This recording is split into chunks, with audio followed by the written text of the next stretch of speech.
What's going on, guys? Mike Murtis, Gamer Logic here, and today I wanted to talk about this game that I picked up just recently on the Nintendo 3DS, and that is River City Tokyo Rumble. That's right, this is the official sequel to River City Ransom on the Nintendo Entertainment System. Now, if you're familiar with the Japanese counterpart to River City Ransom, then you'll know that all of those games, Dodgeball, the ones for Super Famicom, even the original, is all a part of the Kunio series. And Kunio is kind of the main character of this whole series, and he's been in a ton of different games, from the Dodgeball to the soccer, you name it, he's been in it. The games are totally fun. I love them, and I have a ton of different versions of it, all the way from the NES, Famicom, Super Nintendo, Super Famicom, and Game Boy Advance. And I even think I have the Turbo Duo version, the PC Engine CD version.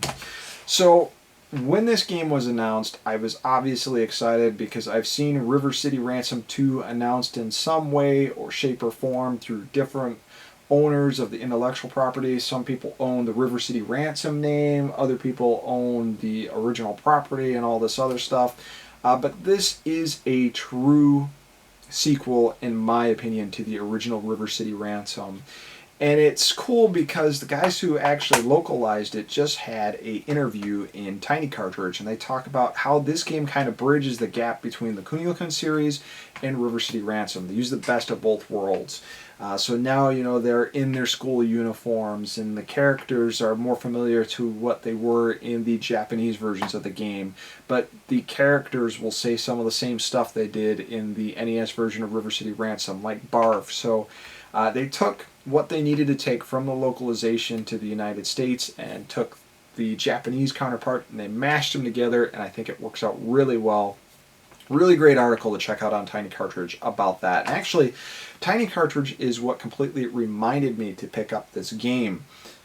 Amazon had it, and I guess there was a limited edition version where you could get a keychain. I missed that. It was available in very, very, very limited quantities, and I got this from a third-party seller over on Amazon. So it took about a week to come, so the game was released last week, I believe, and I finally got my physical copy of it yesterday. So popping it into my Nintendo 3DS is always great, because I got to admit, I don't use my Nintendo 3DS as much as I'd like to. There's just not a lot of games that tickle my fancy when it comes to that. But this is obviously one of those games, and popping it in, man, does it feel like a true sequel to River City Ransom. It plays well, it looks great. You can actually zoom in and zoom out with the shoulder buttons to get a closer view. The sprite work is awesome. All the original animations are there, but they've been cleaned up a little bit, obviously, from the original NES counterparts.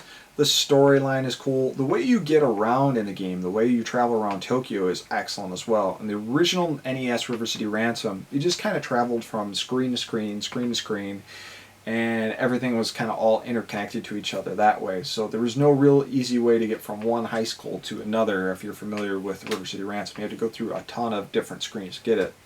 They've kind of centralized everything in this version of the game, where you start out in one area of Tokyo, and then you can use the train system in town to go to another subsection, another suburb or neighborhood.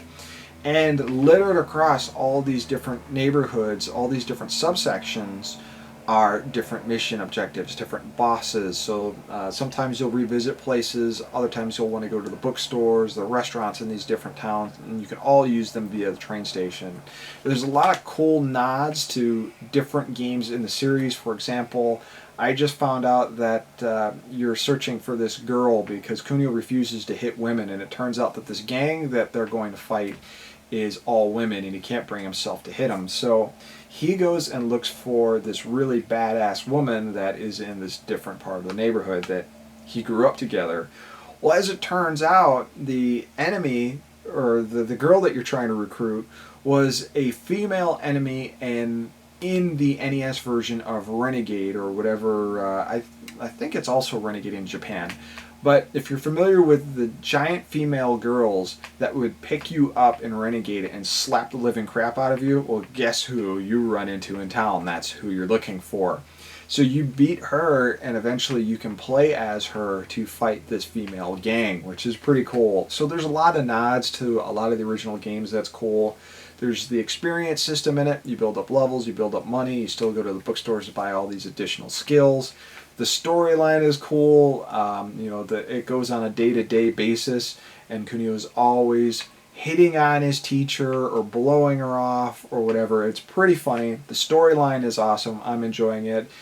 It's got local play. It's got 2 to 4 players, which I think you can kind of do beatdowns on each other. And then there's also a download play. I believe you can do the volleyball, of course, which made this series very popular as well.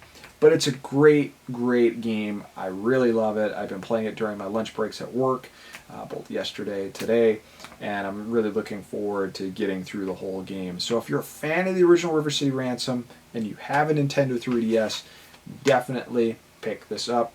If you're a fan of the Kunio games, then chances are you probably already have it. You may have the import version, but definitely happy to have it. Just be careful where you buy it, because there are a bunch of people scalping this thing, which is pretty crazy.